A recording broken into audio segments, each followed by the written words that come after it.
El poble de Llafranc s'ha construït sobre un jaciment romà que va estar actiu entre els segles II abans de Crist i V després de Crist.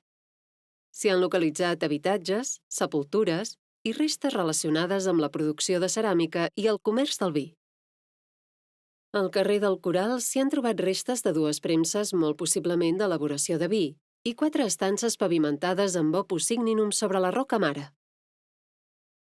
En una de les habitacions hi ha un gran bloc de pedra que servia per aguantar dos troncs verticals que suportaven la premsa, que s'accionava amb un contrapès i un sistema de cordes.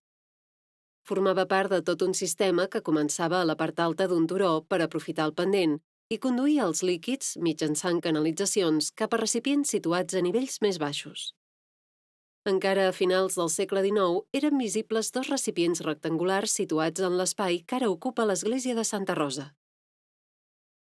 L'església de Llafranc es va construir l'any 1896 i es va ampliar l'any 1958. Es va dedicar a Santa Rosa de Lima, segons Josep Pla, perquè a Llafranc hi estiuejava una senyora que es deia Rosita. A l'interior conserva pintures de Guillem Soler i Gatvillaró, 1905-1971, que representen escenes de la vida de Santa Rosa.